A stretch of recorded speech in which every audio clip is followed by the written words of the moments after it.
one, that we feel that this is the most developed country in the world. And despite being the most developed, it's failing, it is because certain segments in this country did not allow certain kind of questions to be asked. After September 11, the whole focus was on what happened, but nobody was allowed to ask the question why it happened. And not being able to ask the why question, we were not able to find long-term, lasting and abiding solutions to the problem. So either that we are failing because there's a methodological explanation for the failure, because America has not allowed itself to look at the root cause of the problem. Would that be the reason?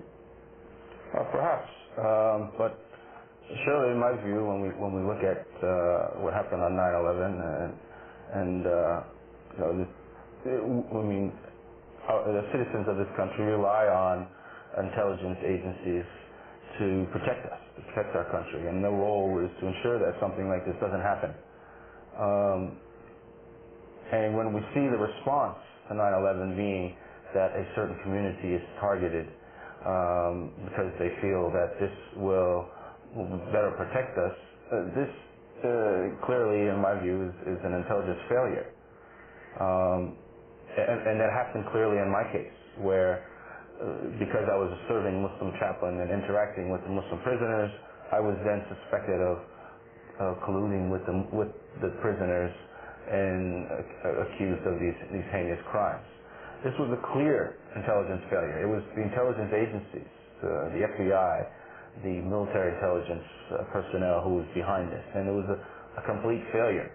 And that does tremendous harm to the reputation of these agencies, the reputation of military law, and the institutions and values which is supposed to make our country a free and just society.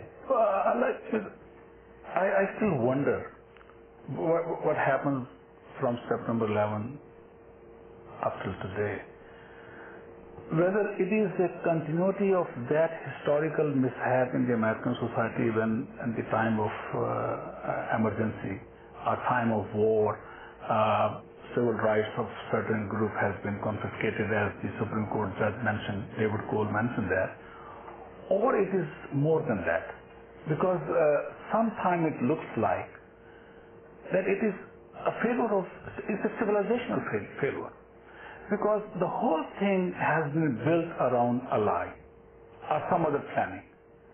Means the Iraq war, and then the whole issue of not debating the reason, whole issue of claiming that the policy or American policies does not have any connection with any reaction from certain Muslim groups, and they should be separate.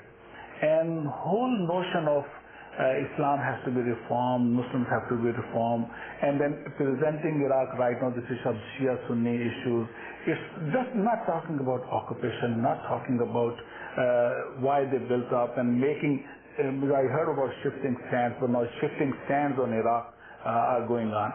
So it's the issue of that historical continuity of mishaps in American society, or it's more than that, it's civilizational failure. That is, I think I wonder, maybe more discussion is needed on that issue. What is going on right now? Because I feel in 21st century, still as an American society, American citizen, we have not learned from history. And the overall image of America has been trashed in all over the world. It never happened before. Means probably the time of crisis, America image was not as bad as we have right now. Maybe it's due to globalization and some other factor also. But at this time, American image, American president image is at the lowest point. And I think what you have said has been captured and conveyed by Zbigniew Brzezinski when he was asked on Jim Lehrer show if he thinks there's going to be any redeeming feature of this Iraqi fiasco. He said no, because this is a colonial experiment in a post-colonial era. So the whole Bush administration experiment was out of sync with history in the sense that it was trying something from a bygone era in a present moment that was simply not suitable for that. So that whole notion of trying a colonial experiment, colonizing a country in a post-colonial era, was, I think, very clearly saying what you just tried to say. But I'll say more than that, that with the previous colonial experiment, when they went bad, ultimately, those colonial power become very third-grade power.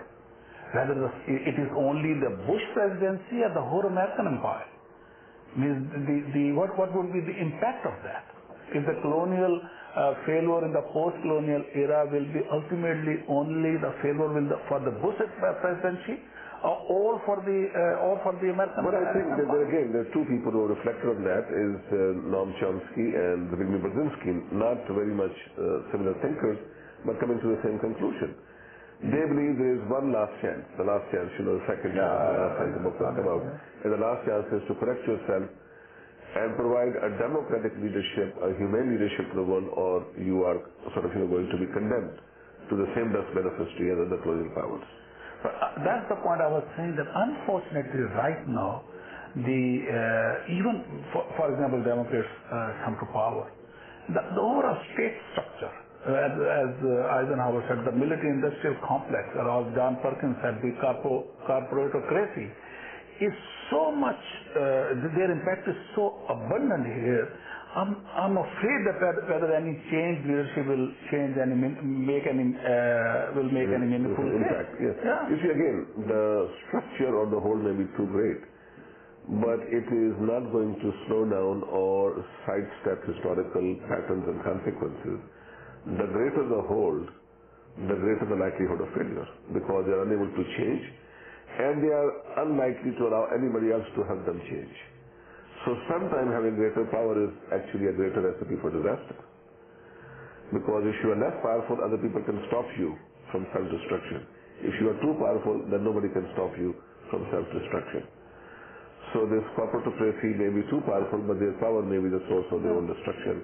Because not only they are not going to change their mind, nobody else is in a position to help them change. And I think that's what both Chomsky and Brzezinski in their own style, with their own ideological approaches, are saying the same thing.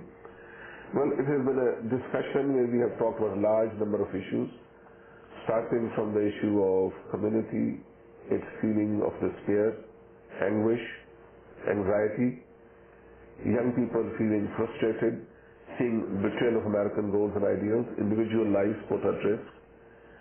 But we have also talked about how the state is selectively using its apparatuses, its long and strong arms to penetrate the Muslim community, infiltrate, provoke, humiliate, misdirect, divide, confuse, and cause conflict.